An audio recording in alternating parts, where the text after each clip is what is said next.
What's up? So this video is gonna be a little bit special because I wanted to make sort of a guide on D&D 5e and Baldur's Gate in general by that interim. So I'm a dungeon master in the everyday life and I DM for a bunch of people that are my friends and everything. And I've seen a lot of things that there is to see. So when Larian was making a game about 5th edition, I was super hyped. Some of the spells really surprised me in general as a dungeon master, and some are just staple that I see all the time. So if you're wondering and new to this whole thing and you're not sure what's good and what's not, well, this video is for you. So we know that Baldur's Gate 3 is going to be based on the Player Handbook, which is the main book for Dungeons & Dragons 5th edition. So that means most of the spells are going to be coming from there. We don't know what else is going to be there, so I won't touch on that too much, but I'm going to give you the staple that everybody should know about in the Player Handbook. So, most of these are going to be from the Wizard spell list, and then I'm going to do a little bit of addition for the Warlock afterwards. So, let's get straight into it, starting with the Cantrips.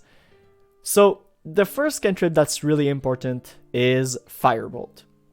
Basically, you just hurl a little ball of fire to them. It's one action. The range is super big. It's 120 feet, so it's super far. And it does 1d10 damage. It's probably the best cantrip there is, aside from a specific one, which we'll get to later, because only the Warlock can use, which is called Eldritch Blast. But Firebolt is going to be your main damaging cantrips, so you're going to want to use that a lot. The next one is, I'm gonna put it a little bit bigger. It's called Friends. Now this is not on the thing because I messed up my clips. But Friends is the one thing that you're gonna need to use all the time for your main character or for your allies. It's a cantrip, so you can use it as many times a day as you want, and it just makes people like you more. So in a game like Baldur's Gate 3, where there are persuasion and deception check and whatnot, you get advantage on all of those if someone in your party can cast Friend. The spell just reads that you have advantage on all charisma check directed at one creature of your choice that isn't hostile towards you. And that means persuasion, deception, performance, and everything. This is a great cantrip to have, and it's gonna save you a lot of time reloading if you just have it, because you can cast it anytime a day that you want. Next one is called Light. Now, in Dungeons & Dragons, there's a thing called Darkness, where most creatures that can't see in the dark well are going to have disadvantage on a lot of things. If you're wondering what disadvantage and advantage mean, it means that you can roll 2 dice, okay, for everything. And if you have advantage, you take the best of those 2 dice. If you have disadvantage, though, you take the worst one. That's usually including that one of them is going to be under 10 and one of them is going to be over 10 just by odds and whatnot. So if you have disadvantage, you're kind of screwed on everything that you do. And people who don't have dark vision suffer greatly in the dark. This spell reads, you touch one object that is no larger than 10 feet in any dimensions until the spell ends, which is 1 hour. The object sheds bright light on a 20-foot radius and dim light for an additional 20 feet, so that's 40 feet that you can see stuff. The light can be colored as you like, completely covering the object with something opaque blocks the light. The spell ends if you cast it again or dismiss it as an action. If you target an object held or worn by a hostile creature, that creature must succeed a Dexterity Symmetra to avoid the spell. So that means you can just cast light on your sword, and your sword's gonna be lit, and you don't need to have a torch or anything. That's going to be a lifesaver. You can thank me later. Next one is going to be called Mage Hand. Now, you know all those dungeons with all those traps that are really annoying? Well, if you have Mage Hand, you can just cast it and trigger the traps with it, or take the loot with it, right? The hands basically reads, a spectral floating hand appear at a point you choose within range. It lasts for a minute. Or until you dismiss it. The hand vanishes if it's ever more than 30 feet away from you, so you kind of need to stay close but not that close. You can use your action to control the end, you can use the end to manipulate an object, open an unlocked door or container, stow or retrieve an item from an open container, or pour the content out of a vial. You can move the end up to 30 feet each time you use it. The hand can't attack, activate magic items, or carry more than 10 pounds. So, it's not that OP, right? But for a cantrip, you can do a lot of things, and I'm sure if you have the imagination, it'll serve you quite well. The next thing we're going to talk about is going to be first level spell. Now this one, the title of the spell isn't here. It's called Chromatic Orb, and this is probably the best first level spell as a wizard you're going to want because it does a hell of a lot of damage. So the spell has a 90 feet range, which is much more than Firebolt, but you'll see the damage is pretty good. Right, you hurl a 4-inch diameter sphere of energy at a creature that you can see within range. You choose acid, cold, fire, lightning, poison, or thunder for the type of the orb you create. Then make a range attack spell against the target. If the attack hits, the creature takes 3d6 damage of the type you choose. So this ensures you're never going to attack a creature that has resistances or anything, right? This is super versatile, and that's what spells are in 5th edition. They're not the greatest damage dealer most of the time, but they're gonna be very versatile. When you cast the spell using a slot of 2nd level or higher, you increase by 1d8 of damage each time. That's cool. That means that it's basically a scaling spell, right? You can use it at higher levels instead of picking worst spells. This is the spell I recommend every wizard, sorcerer, or everything to use level 1. So if you see this in your game and you can pick it, I highly recommend you do. You're gonna thank me later. The next one that's kind of obligatory, right? You need it, kind of. It's going to be Mage Armor. It lasts for 8 hours. You basically just put this on yourself at the beginning of the day and go on your day. This is really good because usually your AC, which is your armor class, which determines how hard you are to hit, in general is going to be really low as a mage because you can't really wear any armor. You're not proficient with anything, not even light armor. So your armor class is basically 10 plus your dexterity. This basically gives you a buff of 3 armor. It's like wearing light armor. It's basically obligatory if you're a caster and you don't want to get hit. Even at higher level you use it. It's 1 spell slot per day, and it just ensures you're not gonna die a horrible death right away. I recommend taking it all the time. This and Chromatic Orb for your first 2 level 1 spells is usually the way to go as a wizard or sorcerer. So basically you touch a magical creature and a protective magical force surrounds it until the spell ends. The target's base AC becomes 13 plus its dexterity modifier. The spell ends if the target dons armor or if you dismiss the spell as an action. So that's pretty cool.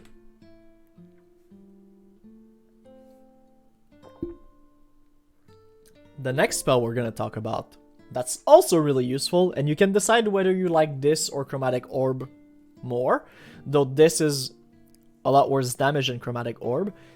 The spell is called Magic Missile. It's a level 1 spell, it's instantaneous, and it has the same range as Firebolt. You create 3 gloating darts of magical force. Each dart hits a creature of your choice that you can see within range. All 3 of them can hit the same creature, that's important to note. A dart deals 1d4 plus 1 force damage to its target. The dart all strikes simultaneously, and you can direct them to hit 1 creature or several.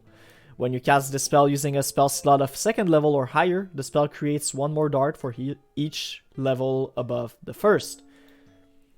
So, Chromatic Orb would deal 3d8. This will deal 3d4 plus 3.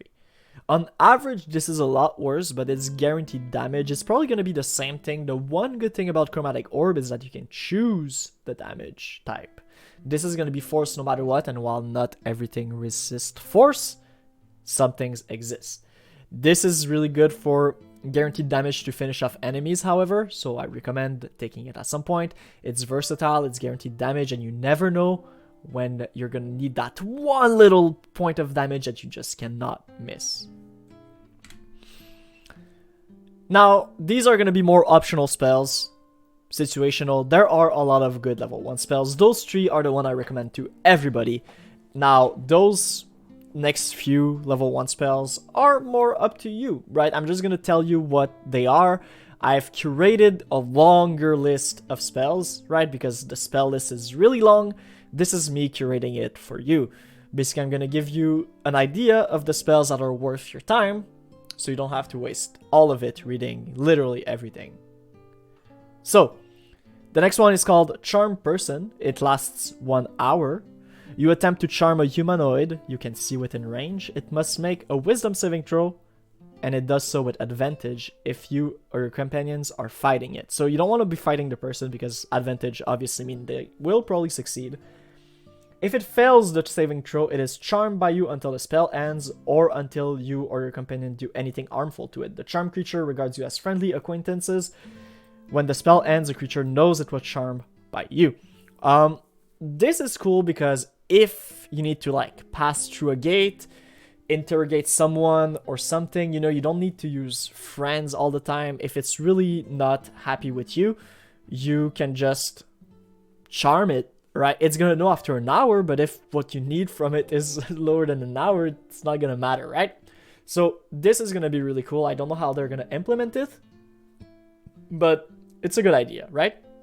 You could just charm someone. Its utility spell is great. It's fun. The next one is going to be Comprehend Language. It lasts 1 hour. And basically you can just comprehend the spell, like any languages.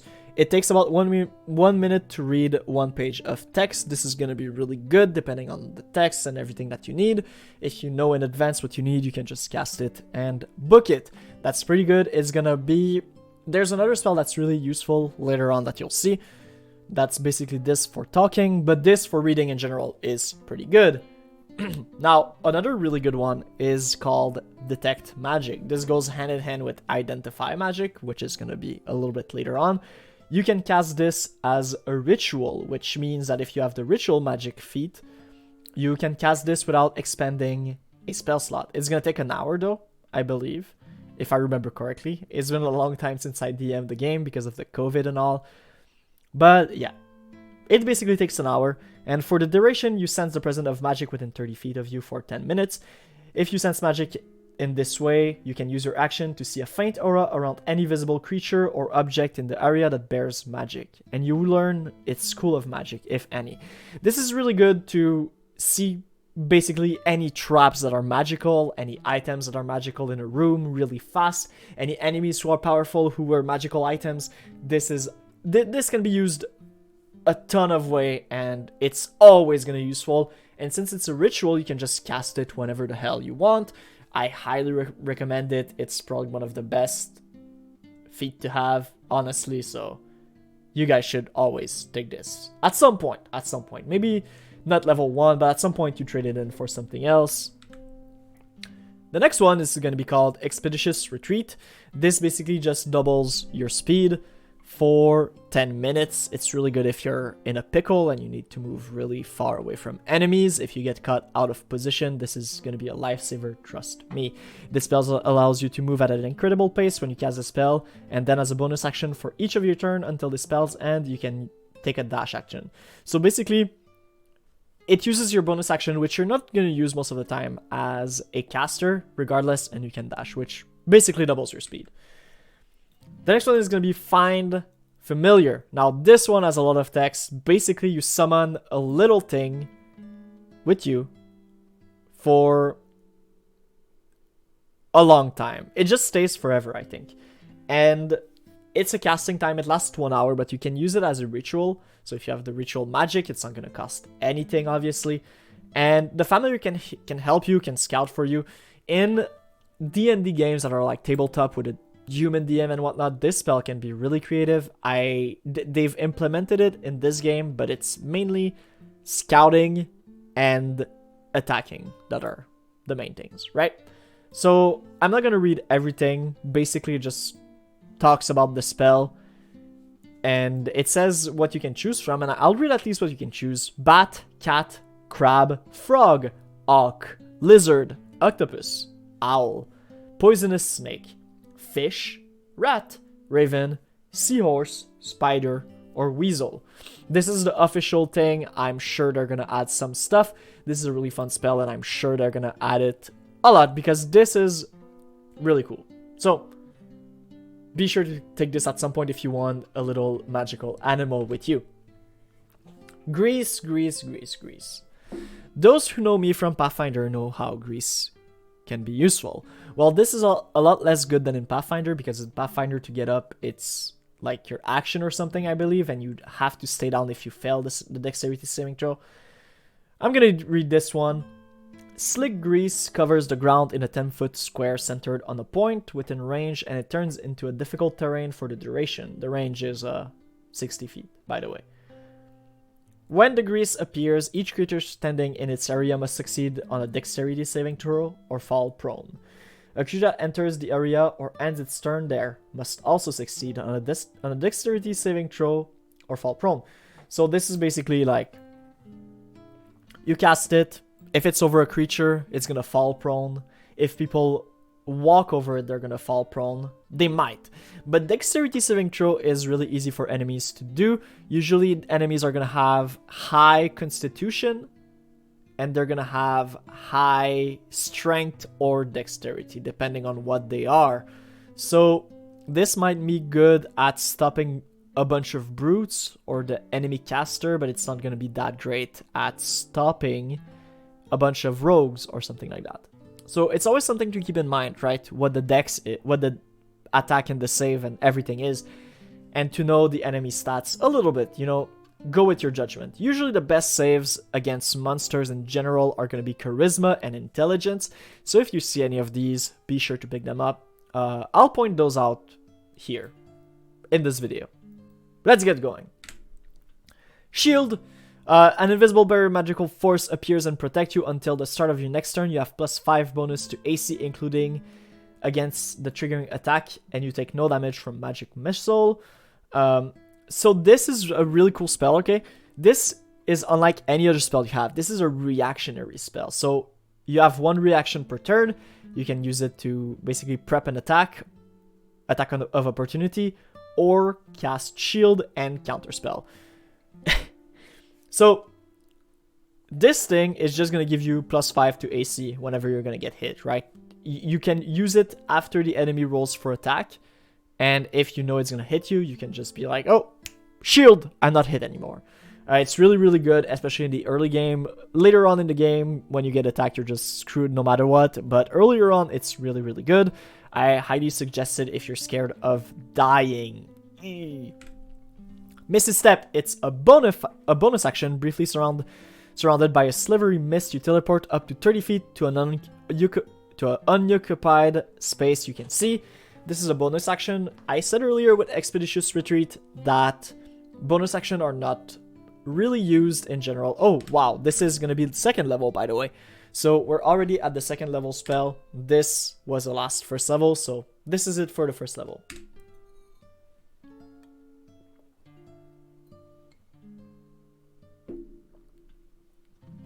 Okay, Misty Step is a bonus action, and you basically blink up to 30 feet to an unoccupied space you can see. This can be to a vantage point, this can be anywhere, you basically just teleport as a bonus action. So you can cast a cantrip and then boop, teleport back, or teleport up to somewhere and firebolt your enemies. You cannot cast 2-leveled spell in a turn, that's important to note. So if you want to cast a big spell, I suggest having Expeditious Retreat beforehand. But this can be a real lifesaver because, as you know, teleporting does not trigger attack of opportunity. So if the enemy is up in your face, Misty Step is a lifesaver. So I highly recommend taking this the first time you can. It's going to be better than any AC you can have because not getting hit is better than resisting a hit. Especially if you're a caster. The next one is going to be Scorching Rays. There's always going to be that one DPS spell you need, and this is better than any of them. Obviously, Chromatic Orb leveled up is still great. It's going to be 4d8s, but this is a little bit better. Basically, it's 120 feet, so it's the same. It's high range. And you create rays of fire and hurl them at a target within range. You can hurl them at one target or several, so you create 3 of them, and it's 3 attack rolls differently, right? Make a ranged spell attack for each ray. On a hit, the target takes 2d6 fire damage.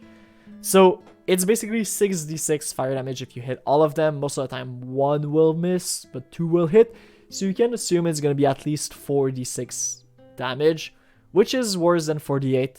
The thing with Chromatic Orb though is that you might just miss it completely, right? When the spell is cast using a spell slot of 3rd level or higher, you create 1 additional ray for each slot above the second. This is basically augmenting it by 2d6 every time. This is going to be a solid option forever, but it's always going to be fire, so if something resists fire, obviously you're kind of screwed on that one. Spider Climb.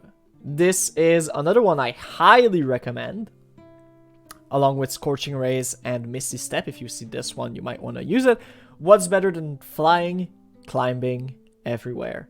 Until the spell ends, one willing creature you touch gains the ability to move up and down and across vertical surfaces and upside down along ceiling, while leaving its hand free.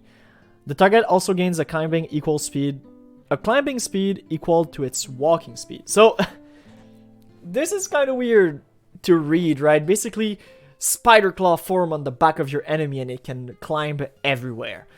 It's the next best thing you're gonna have to flying, honestly. It can help you so much, and you can put it on anybody, right? You can put it on your tank, so your tank is right in the action. You can put it on your archer, so your archer can move up the wall and just have a great vantage point no matter where it is. This has a million uses. I don't know how they're gonna make this work in Baldur's Gate 3, just like I'm not sure how they're gonna make fly work in Baldur's Gate 3, but I think it's gonna be great. I think this is one of the best spell of 2nd level, and I highly recommend it if you don't want Scorching Rays or Misty Step. The next one is Web. This is also in the ones I would recommend. The ones I would recommend are always at the beginning. Maybe it's a bit late to mention this in the video, but the ones I would recommend are always at the beginning of the school. And you can see the school right here. So Web, it's a 60 feet thing. It's a dexterity saving throw. It's basically grease, but for longer and for better, because instead of being prone, they are restrained, which means they cannot leave it. So I would trade, if like you can trade memorized spells whenever you want. I would trade grease with this if you ever took grease earlier on. This is just a better grease. Basically, Restrained Creature means they're trying to move, right? So each creature that starts its turn in the web or that enters them during its turn must make a dexterity saving throw. On a failed one, the creature is restrained as long as it remains in the web or until it breaks free. Okay? A creature restrained by the web can use its action to make a strength check against your spell DC. If it succeeds, it is no longer restrained.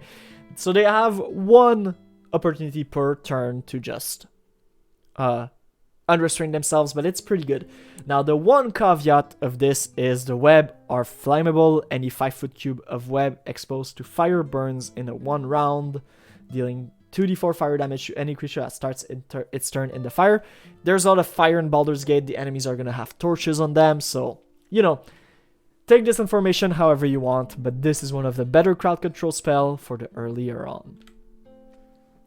Blur. These are more optional, starting from here. By the way, these are like up to you. The 3 spell I talked about, those I'm pretty sure you need, but those that are going to be like here, right now, doesn't really matter, right? So, Blur. I'm going to let you read it for a second because I need a sip of water.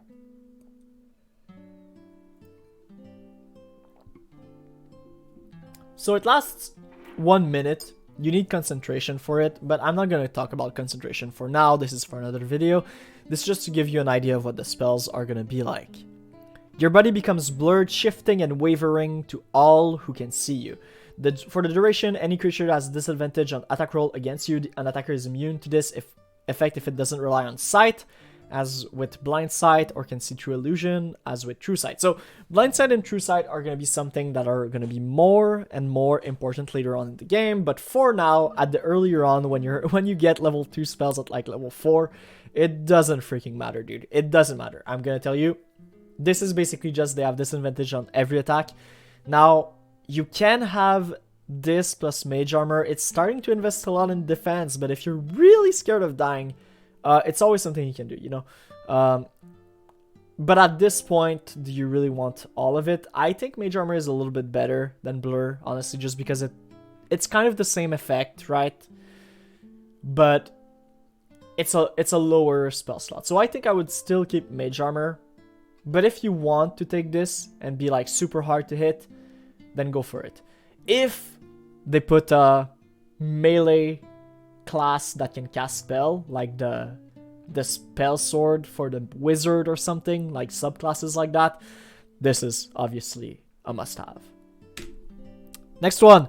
This is a weird one, and it doesn't capture everything, but it's the Darkness and Dark Vision combo. This is a weird combo because you need 2 spells to use it. The first one is Darkness, where you can't see the name, and the next one is Dark Vision, where you can see the effect, which is not the greatest in all things. Basically, Darkness, you create a 50-foot radius sphere for the duration. It's magical darkness. People cannot see through it at all. This blocks everything. It's pretty cool. And Dark Vision is you touch a willing creature to grant the ability to see in the dark. For the duration, that creature has Dark Vision out of a range of 60 feet. Now, Darkness and Dark Vision don't really work together. Darkness works well with Devil's Sight if you're a Warlock, but Dark Vision and Darkness are more for like if you're gonna explore Dark Dungeon, you can trick enemies really easily. Another one that I cannot wait to see how it's actually gonna work is called Detect Thoughts. So, for the duration, you can read the thoughts of certain creature. When you cast the spell, and as your action for each turn until the spell ends, you can focus your mind on any one creature that you can see within 30 feet of you. If the creature you choose as an intelligence of 3 or lower, or doesn't speak any language, the creature is unaffected. You initially learn the surface thoughts of the creature, what is most on its mind in that moment. As an action, you can either shift your attention to another creature's thoughts, or attempt to probe deeper into the same creature's mind. If you probe deeper, the target must make a wisdom saving throw. If it fails, you gain insight into its reasoning, if any, its emotional state, and something that looms the target's mind. If it succeeds, obviously the spell ends. Questions verbally direct the target's creature naturally shape the course of its thoughts, so the spell is particularly effective as part of an interrogation. You can also use the spell to detect the presence of thinking creature you can't see. When you cast a spell or as your action during the duration, you can search for thoughts within 30 feet of you. The spell can penetrate barriers, but 2 feet rock, inches of metal, blah blah, can't be detected past that. So, this is interesting, right? This is gonna be like, ooh, interrogation. You can already do this with the probe thing that they put in your mind, right? You can already kind of do this. So it's less impressive, but it's still pretty cool, right? It's still pretty cool.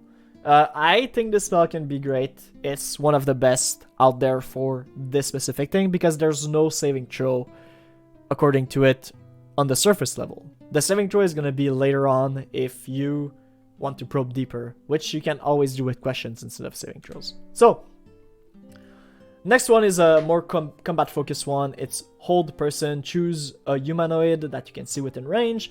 The target must succeed on a wisdom saving throw or be paralyzed for the duration. At the end of each turn, the target can make another saving throw. On a success, the spell ends on the target. So, this is basically 1 minute of being paralyzed. This is really strong if you succeeded. This is a save or suck spell. If it succeeds the saving throw, nothing happens. And you just wasted your action and a second level spell slot. So, be careful who you use it on. Be sure their wisdom is somewhat low or get advantage in some way. This is a double-edged sword because if you don't do it correctly, you're just stuck for a turn.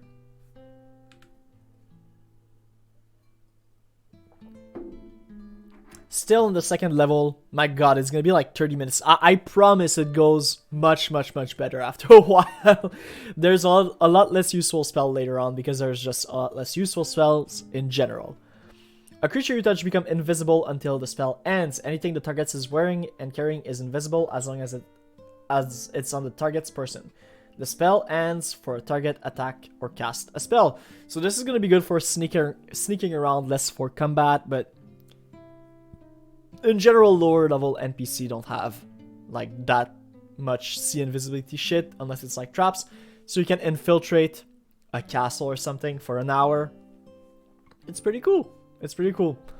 And you can just put it on the rogue and the rogue can do everything, right? So you can, in Baldur's Gate, you can put it on Astarion and just let him loose in a camp and steal literally everyone.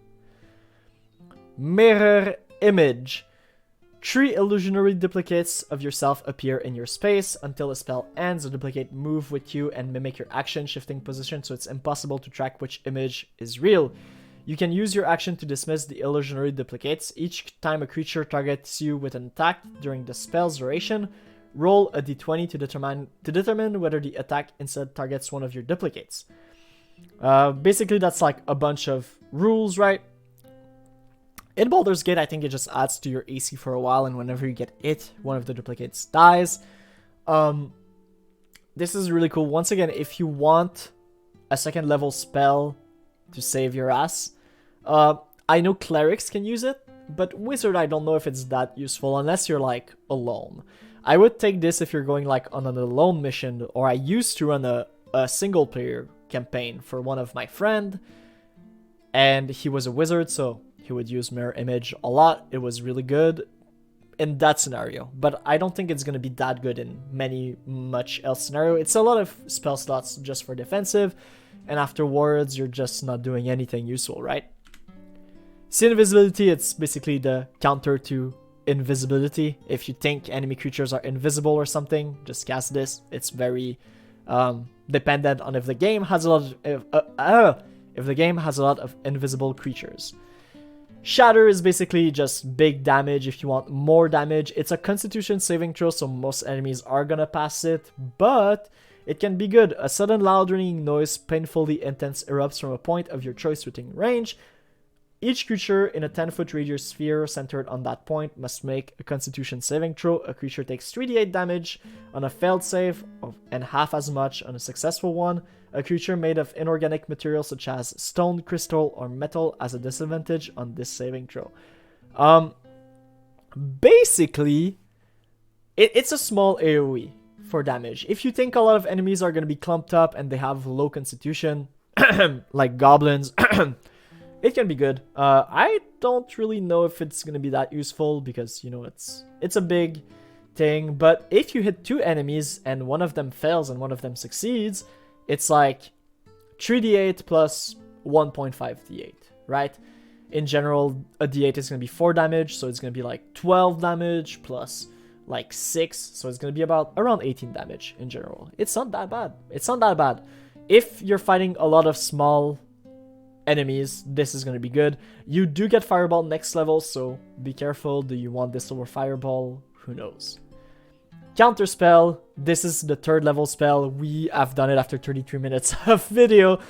We have finally done it. So counter spell is pretty cool. Basically, how do I say this?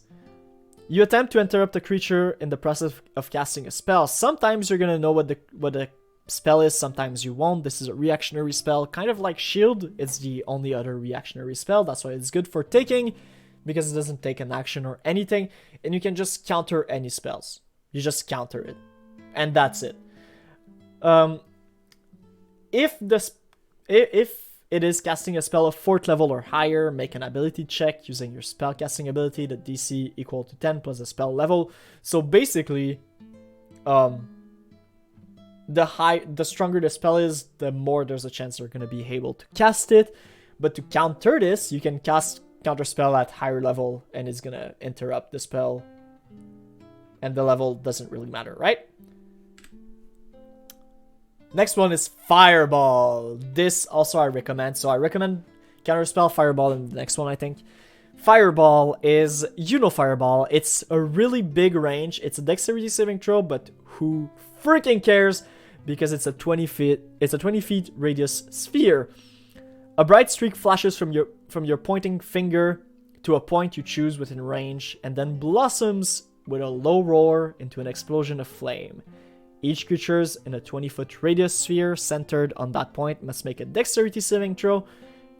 A target takes 8d6 damages on a failsave and half as much on a successful one. The fire spreads through corners, it ignites a flammable object and the area that aren't being worn or carried. Fireball is going to be your bread and butter for big encounters. As a mage, I recommend it. It's fun, it's cool, everybody likes casting Fireball. Just do it. Just take it. Don't even think about it. Just take it. Next one, I don't know. Now, this depends on how they're going to implement it. I don't know if I recommend Fly yet. We'll see how they implement it. But basically, you touch a willing creature, the target gains a flying speed of 60 feet for the duration.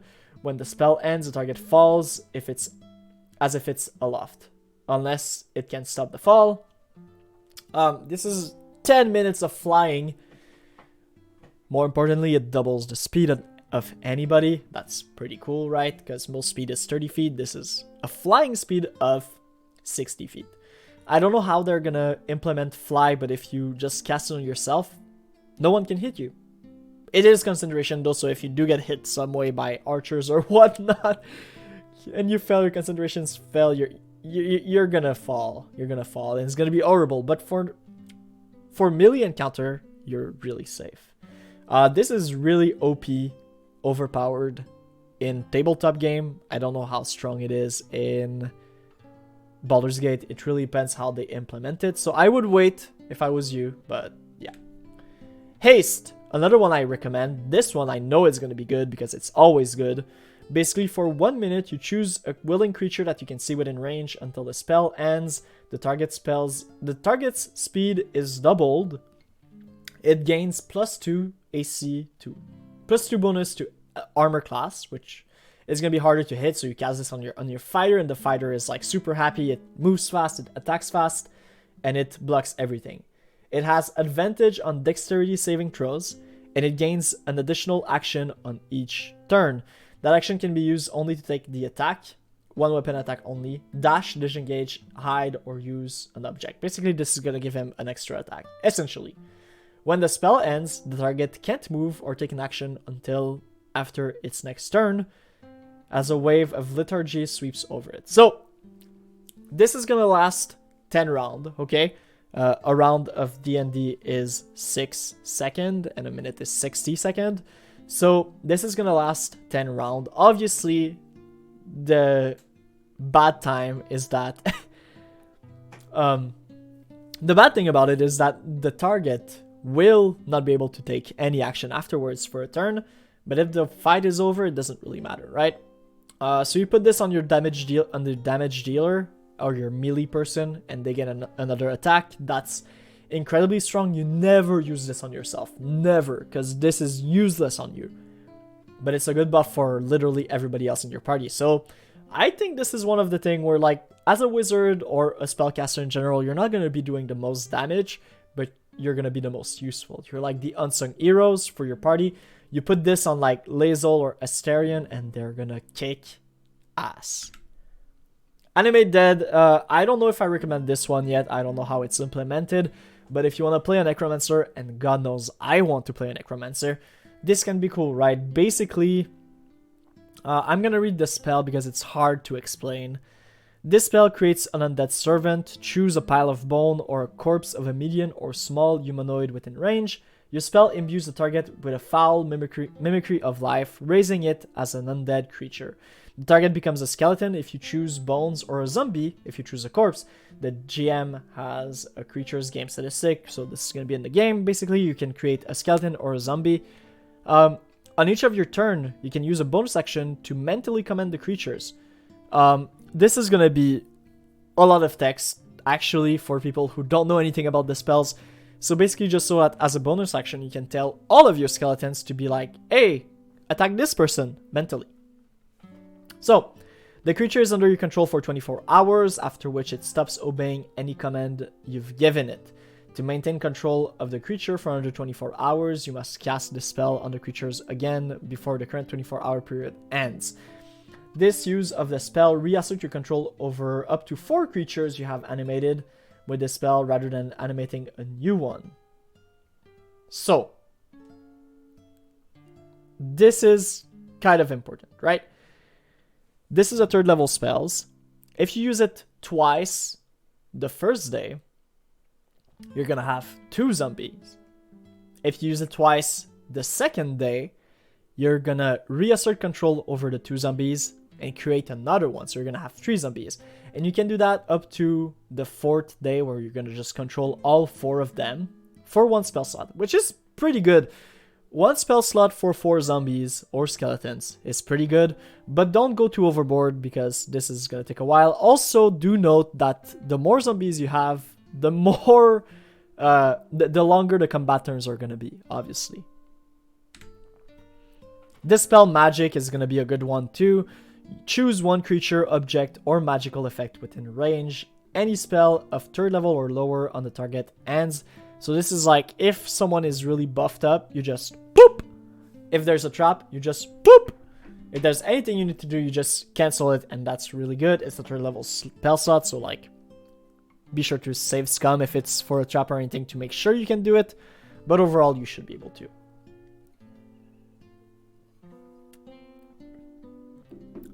So, 3rd level spells have 2 AoE spells that are fairly good. Hypnotic Pattern is one of them. I don't know which one is better. Sorry. It kind of depends on the kind of player you are.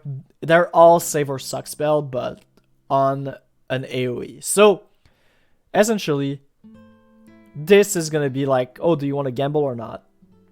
You create a twisting pattern of color that weaves through the inside of a 30-foot cube within range. The pattern appears for a moment and vanishes. Each creature in the area who sees the pattern must make a wisdom saving throw.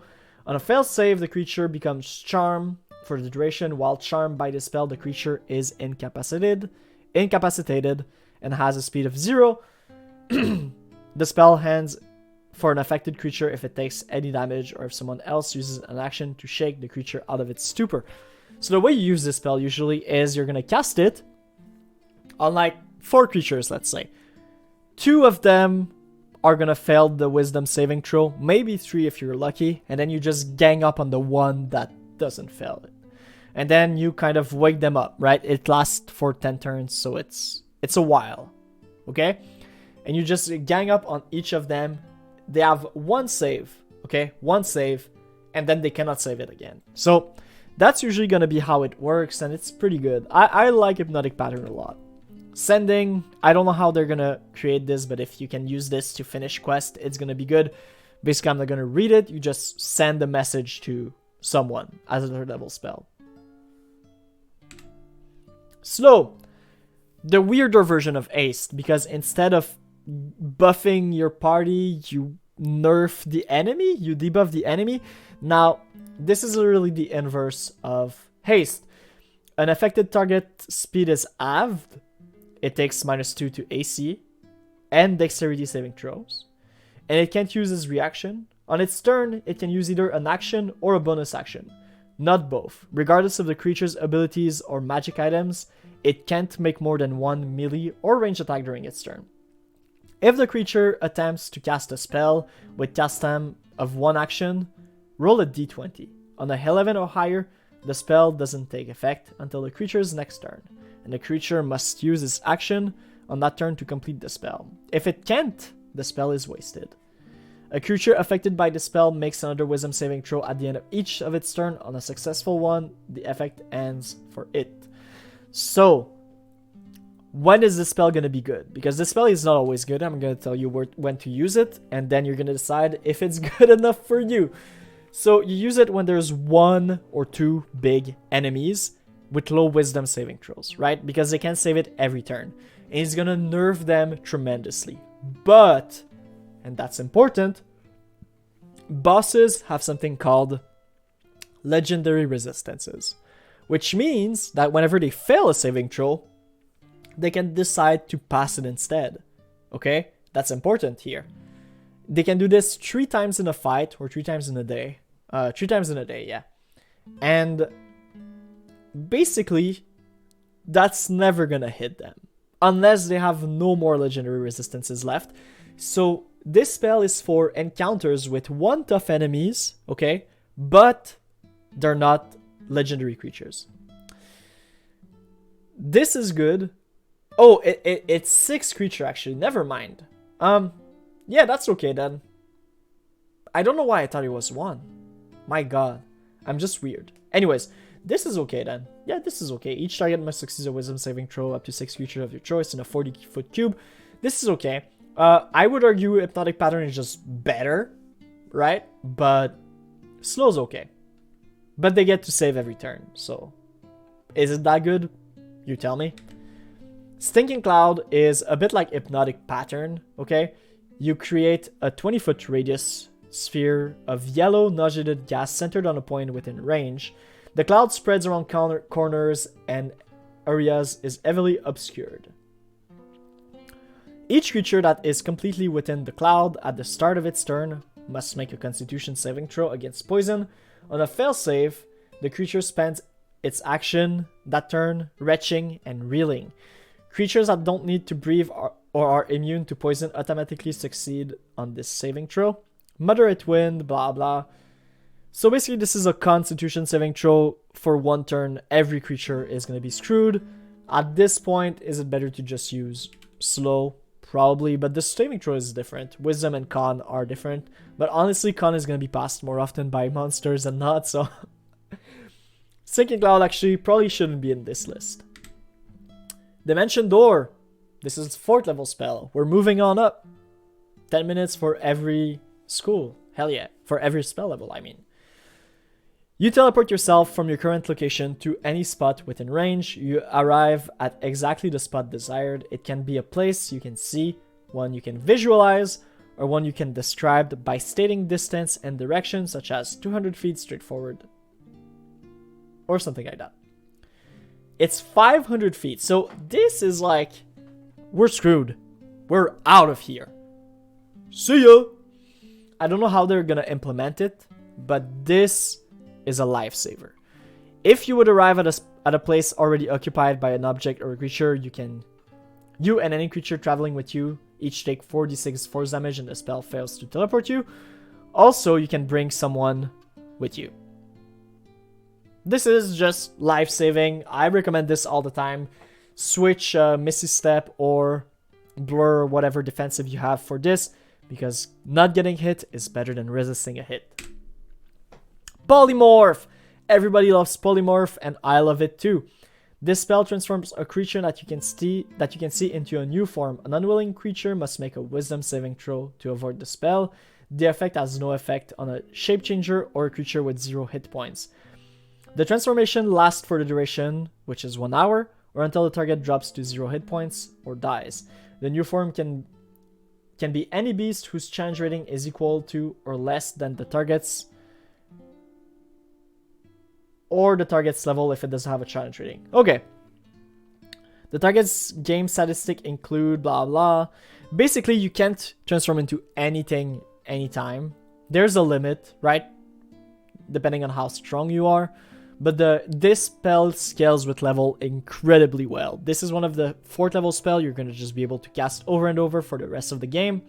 And you can choose weird stuff like T-Rex later on. Or if you need to fly like Giant Eagle or something. Or if someone needs to go inside of a house, you can do like Spider. And then when they're inside, you can take off the concentration. And then they just become human again. Stuff like that. It's useful. It's fun. I don't know how they're going to implement it, but it's going to be really good no matter what. So I really recommend taking it. This is what you should take at 4th level no matter what. Now, every level has a damaging spell. This is the best one for 4th level, in my opinion, at the very least. It's a big range. This Dexterity saving throw is not that great, but wait till you read the spell. It lasts for a minute, okay? You create a wall of fire on a solid surface within range. You can make the wall up to 60 feet long, 20 feet high, and 1 foot thick. or a ringed wall up to 20 feet in diameter, 20 feet high, and 1 foot thick. The wall is opaque and lasts for the duration. That means people cannot see through it. You can see inside and they can see outside. When the wall appears, each creature within its area must make a dexterity saving throw. On a failed save, a creature takes 5d8, or half as much on a successful one. This has no limit, okay? No freaking limit. This is insane, okay? 5d8 is a lot of damage, and no limit is great, but wait till you read the next part, because that's not all the damage they're gonna take. One side of the wall selected by you when you cast the spell deals 5d8 damage to each creature that end its turn within 10 feet of that side, or inside the wall. A creature takes the same damage when it enters the wall for the first time on a turn, or it ends its turn there. The other side of the wall deals no damage. So, well, this seems like okay. So basically when you cast it, if a creature wants to pass by, they automatically have to take 10d8 damage. 10d8! That's 80 damage if they, well, max roll if they failed, but that's 40 damage, and it's uncapped. Uncapped AoE, okay? Uncapped AoE is always good in D&D, and in any game, for that matter.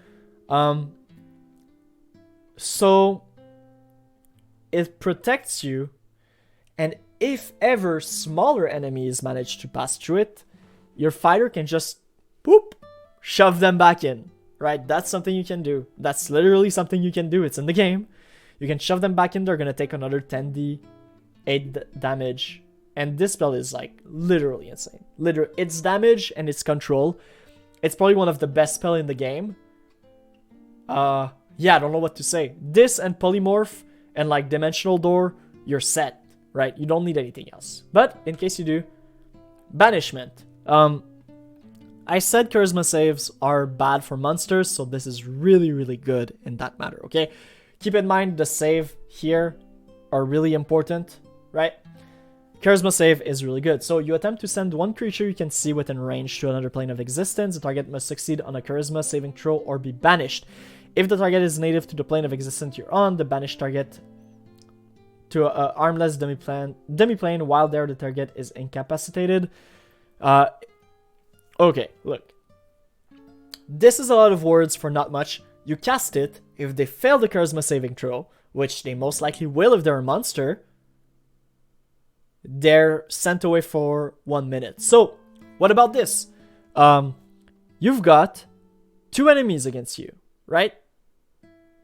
One of them is really strong, and the other one is like a buffer for that strong character. Well, you send away the really strong character, you kill the buffer, then you have 1 minute, and you can end concentration whenever you want, and then it comes back. Right?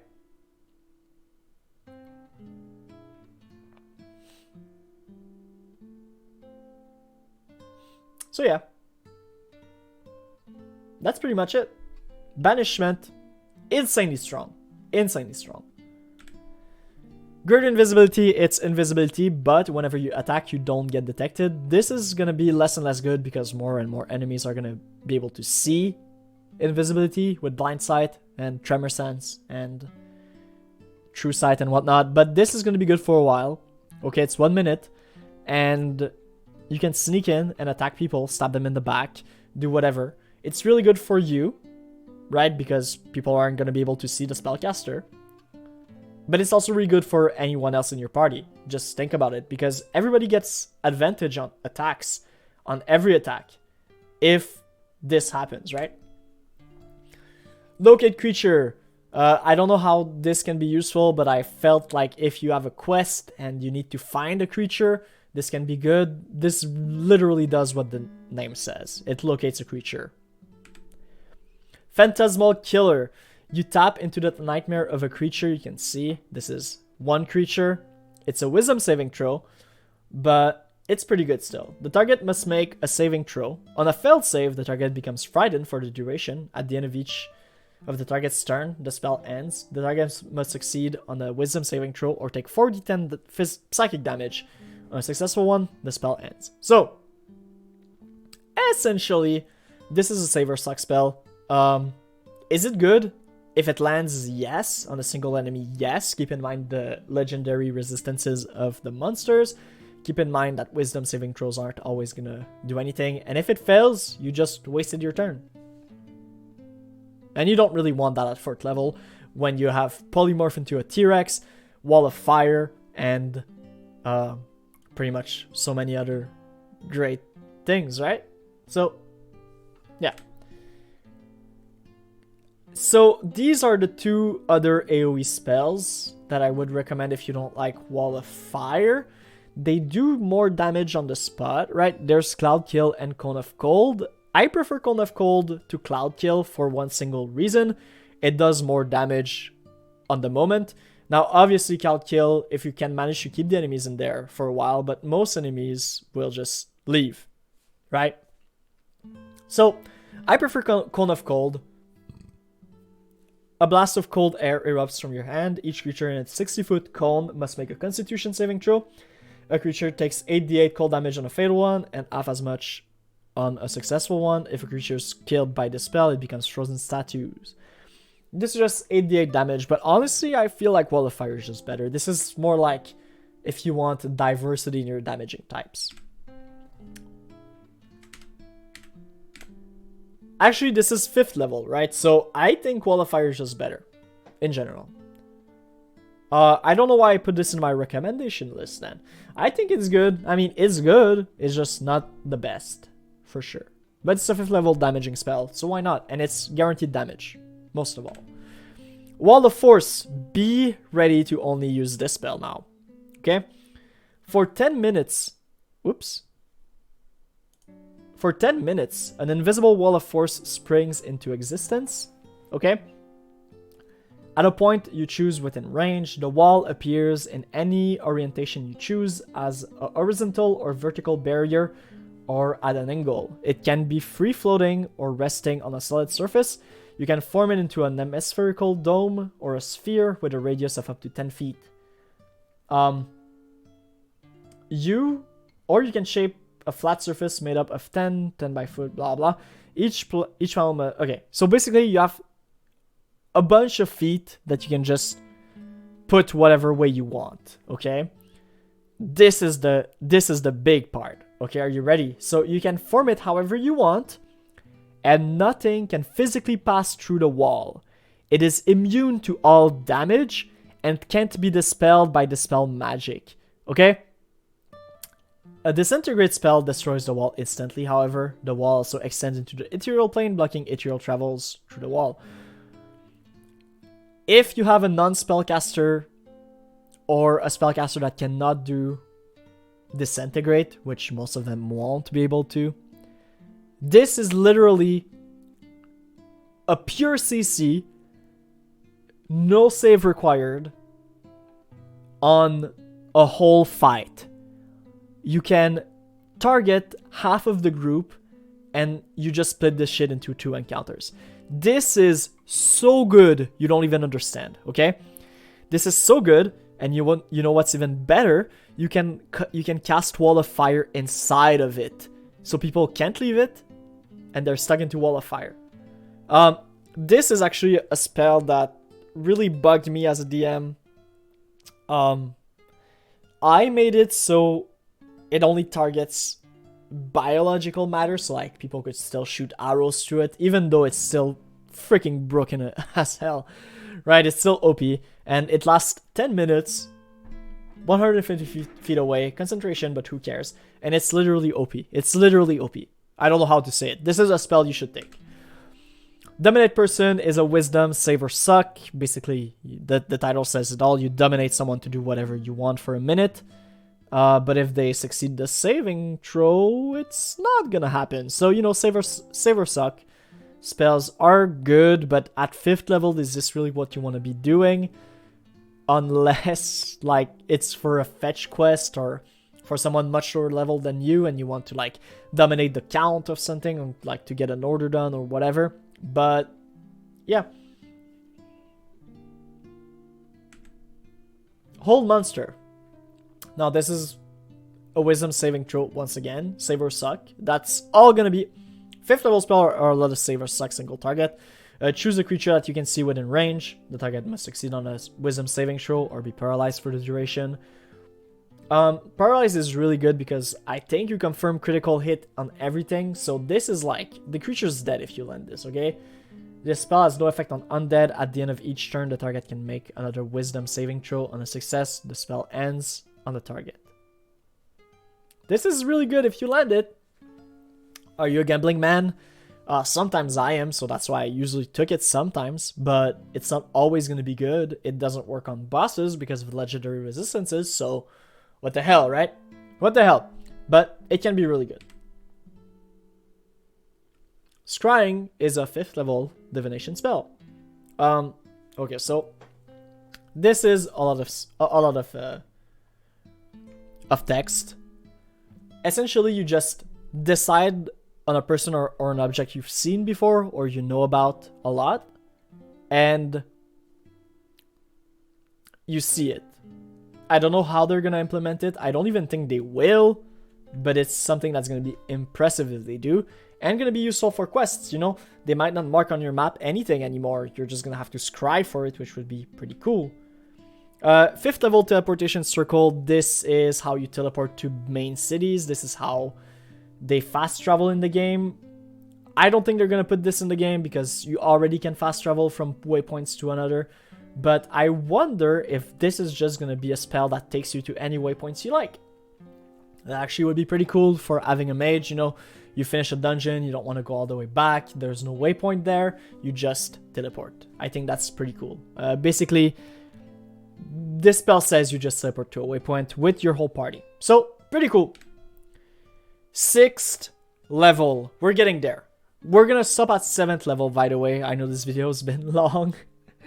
We're gonna stop at 6th level for sure. For sure. 7th, I mean. Because the game's probably not gonna go farther than level 13. Okay? And that means you're gonna get 7th level spells. So, the best damaging spell for 6th level is Chain Lightning. It's a Dexterity Symmetra, which is not gonna hit that much thing at that point, but it's gonna hit at least 4 targets, so it's pretty good. And it's 10d8 damage. Still, I feel like Wall of Fire is better for literally everything. Wall of Fire is an insane spell, but this is not bad, right? Curate Undead. If you went the Necromancer way, you're gonna take this. If not, you're probably not gonna take it. You can cast the spell at night only. Choose up to 3 corpses of medium or small humanoid within range. Each corpse become a ghoul under your control. The GM has the stats and everything. The game will have the stats and whatever you need. As a bonus action on each of your turn, you can mentally command any creatures you animate by the spell. Blah blah blah. And you need to reassert control every 24 hours. This is if you're a Necromancer. Am I gonna do this? Maybe. Maybe. I'm tempted, but I don't know for sure. But this is the way to go if you want to be a Necromancer. This is always going to be good also. 6th level, Disintegrate. Destroys Wall of Force. If you kill someone with it, just kills them dead. But it's really hard to hit. Because... how do you say? No, okay, it's not an attack. In my mind, I don't know why it was an attack. Maybe because of Pathfinder, Wrath of the Righteous. I played too much of it, and those spells are attack spells. But no, this is a Dexterity saving throw. It takes 10d6 plus 4d force damage. The target is disintegrated if this damage leaves it at 0 HP.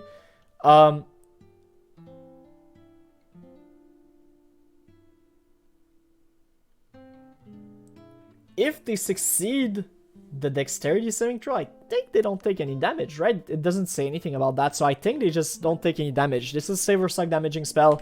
Chain Lightning is much better. Eye Bite. This is weird. I don't know if I like it that much.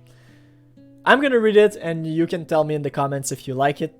And if you made it this far in the video, by the way, like, comment, and subscribe, because... we've been together for an hour or something. For the spell's duration, your eyes become an icky void imbued with dread power. One creature of your choice within 60 feet of you that you can see must succeed on a wisdom saving throw or be affected by one of the following effects of your choices for the duration. On each of your turn until the spell ends, You can use your action to target another creature, but can't target a creature again if it has succeeded on a saving throw against the casting of Eye Bite. So this is cool. This is like a save or suck spell to make them fall asleep. That's the best option I see here, right? So you can make them fall asleep, and every turn you can choose a different creature. Yeah, that's pretty cool. It lasts for a minute. Asleep and Sickened are the two best. Panic, I don't know if it's that good, but yeah. It's solid. Let me know what you think of the spell, but obviously it's a bit weird when you've got spells like Chain Lightning in the same school.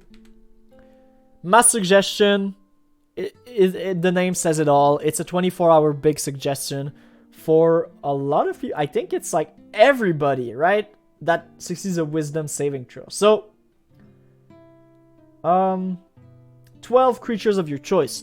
So you can go into a village and just mass suggestion on everybody. You're probably gonna succeed at this point. You're like level 12 or 11.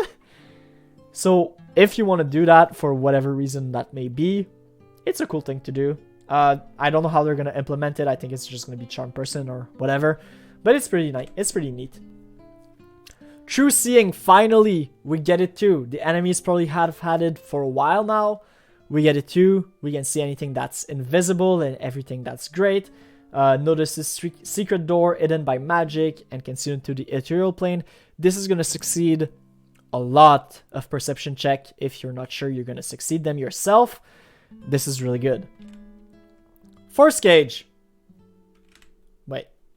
So this is the last 6th level spell, by the way. 7th level spell. Force Gauge. Now, Wall of Force was good. Force Gauge is that but on steroids, right? It lasts an hour, no concentration.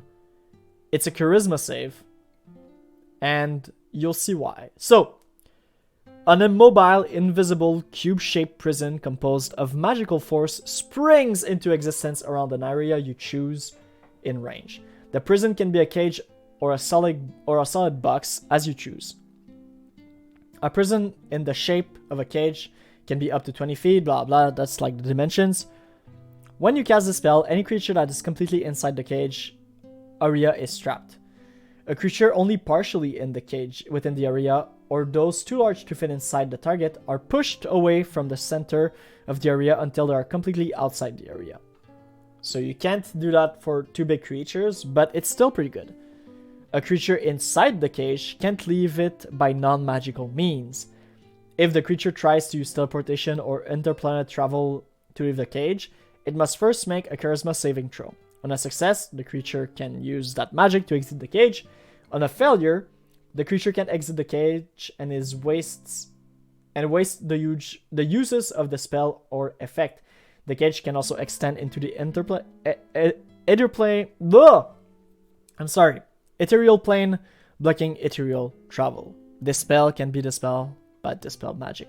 So, against non-caster spell guys that are smaller-ish, this is no save, no nothing. You're screwed for an hour. Alright? It's great. I think Wall of Force is better in a lot of cases because you don't have to waste a 7th level spell. And this is going to be by the end of the game by that time for sure. Maybe like 1 dungeon left. So, you know, but it nullifies a lot of the fights for sure. Finger of Death, 7th level. If the game went on further, like longer, I would do this. This is how you get an army of undead, because this is a spell that makes it so you don't have to reassert control. Basically, you send negative energy coursing through creatures that you can see within range. This is 60 feet, causing it searing pain. The target must make a Constitution saving throw. It takes 7d8 plus 30 necrotic damage on a failed save, or half as much on a successful one. A humanoid killed by this spell rises at the start of your next turn as a zombie that is permanently under your command, following your verbal orders to the best of its ability. So what you do with this spell in a campaign, if you want to be an evil necromancer, you go into a city, you use it like 2 or 3 times a day, and you just get an army of undead over time, right? In this game, we'll see how it pans out. I don't think that's going to be a viable option by the time you get this spell, but this is how it can be fun. Also, do note, combat do take a long ass time. With this, I had a guy that did it and the party hated him so much that we ended up rerolling his character. But yeah, yep, that happened. That actually happened because he had like 70 skeletons, zombies, I mean. And even if you're like, okay, 70 attacks of skeletons, it still takes forever. They're great meat shields, but a zombie army is just really annoying for everybody. Plane shift, basically you can just travel to other planes. This basically, how do I say? Make you go to another plane. You can also use it to banish an unwilling creature to another plane. Choose the creature and make a melee spell attack against it. So you have to be able to touch it. On a hit, the creature must make a charisma saving throw. If the creature fails its save, it is transported to a random location on the plane of existence you specify. A creature so transported must find its own way back to your current plane of existence. So, crazy how there's a plane that just drains your life away, right? The plane of like dead things and everything. So, just send the living creature there and it's dead. Simple. Then you want his loot, you plane shift back there the next day. You take it and then you come back. This is good. I don't think they're really gonna use it, but that's good. That's cute. In real game, that's the kind of spell that are like needed, necessary to make like a big campaign. In this game, I'm not sure how it's gonna go. We'll see, right? We'll see. Prismatic Spray is the last one for the wizard. It's a 7th level spell. Thank you for staying with me until here. Basically, it's just a fun little thing. 8 multicolored ray flashes from your hand. Each ray is a different color and has a different power and purpose. Each creature in a 60-foot cone must make a dexterity saving throw for each target. Roll a d8 to determine the color of its ray effect. So if you roll 1, the target takes 10d6 fire damage on a failed save. 2 is orange, the target takes 10d6 acid. Yellow is 3, 10d6 lightning. Green is going to be 10d6 poison. Blue, 10d6 cold. You can see where this is going. 6 is going to be indigo. On a failed save, the target is restrained and must make a constitution saving throw at the end of each turn. If it's successful, saves 3 times, the spell ends, blah blah blah. If it fails 3 times, it is permanently turned to stone and is subject to the petrified condition. The success and failure don't need to be consecutive. Keep track of both. Violet is blinded. If it fails that save, the creature is transported to another plane of existence of the GM's choosing and is no longer blinded. 8 is special. The target is struck by 2 rays. Roll twice more. Rerolls any 8. That's pretty funny. And that's that for the wizard, honestly. Those are the spell. There's many more spells, but those are the one I recommend for you for your first time, so you don't have to read everything. We just had this big talk about it right now. The one class that has spell that the wizard doesn't is the Warlock, really. The Warlock has Eldritch Blast, which is really, really strong. The best cantrip in the whole game. So take that if you're a Warlock. It's basic. Just take it. It's like Firebolt, but on crack, okay? It has Armor of Agathis at first level, which is basically going to give it temporary hit points. It's kind of Mage Armor is just a bit different, right? It's temporary hit points instead of other things. Because as a Warlock, you just already wear armor, right? You do have armor proficiencies. Hex is going to be good for the Warlock. You place a curse on a creature that you can see within range. Until the spell ends, you deal an extra 1d6 decorating damage to the target whenever you hit it with an attack. So, no saves, no nothing. Also, choose one ability when you cast a spell. The target has disadvantage on ability check made with a chosen ability. So, hey, wisdom saving throws, you choose wisdom negating. So, basically, they have to roll twice and take the worst of the two. This is going to be really, really good. Trust me, if you're a Warlock, take this. Hunger of Hadar is a 3rd level spell the Warlock has. The rest is the same as a Wizard. These are just like what the Warlock can do that are good. You open a gateway to the dark between the stars, a region infested with unknown horrors. A 20-foot radius sphere of blackness and bitter cold appears, centered to a point within range and lasting for the duration. This is going to be like up to 1 minute. This void is filled with a cacophony of soft whispers and slurping noises that can be heard up to 30 feet away. No light, magical or otherwise, can illuminate the area, and creatures fully within the area are blinded. The void creates a warp in the fabric of space, and the area is difficult terrain. Any creature that starts its turn in the area takes 2d6 cold damage, and any creature that ends its turn in the area must succeed a dexterity saving throw or take 2d6 acid damage as milky otherworldly tentacle rub against it. This is Tentacle Fever. This is a great AoE. This plus Wall of Force. You don't even understand how good this is. You don't. But I do, because I've seen it happen in my games. It's insanely strong. Tongues is a spell for the Warlock, because the Warlock, you're probably going to be the face of your party. You can do this with the Wizard too. I don't know why I've put it here and not in the Wizard thing. This spell grants your creature you touch the ability to understand any spoken language. It hears, moreover, when the target speaks. Any creature that knows at least one language and can hear the target understand what it says. This is just good spell overall. The final one is going to be Vampiric Touch. This is mostly for melee Warlock. There's a thing called the X-Blade Warlock. I don't know if it's going to be in the game. It's in my games as a DM. The touch of your Shadow Wraith hands can siphon life force from others to heal your wounds. Make a melee spell attacks against a creature within your reach. On a hit, the target takes 3d6 necrotic damage and you regain hit points equal to half the amount of necrotic damage. Until the spell ends, you can make the attack against on each of your turn as an action. So this is just going to be like an attack. Boom, boom, boom, boom, boom. Every turn. And it's pretty good. It counts as an attack action in my games, so you can use your other attacks to attack and whatnot. And that's it. We've summed it up. Thank you guys for staying with me in this video. If you stayed here, please comment, subscribe, like, tell me what you like in the video. Tell me why you stayed this far. Tell me what spells you're more excited to see in the game. Wildfire is mine. What is yours?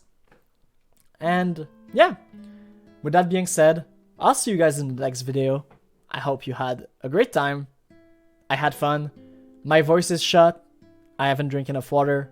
I'll go do that right now. Take care. And I'll see you guys next time. Peace.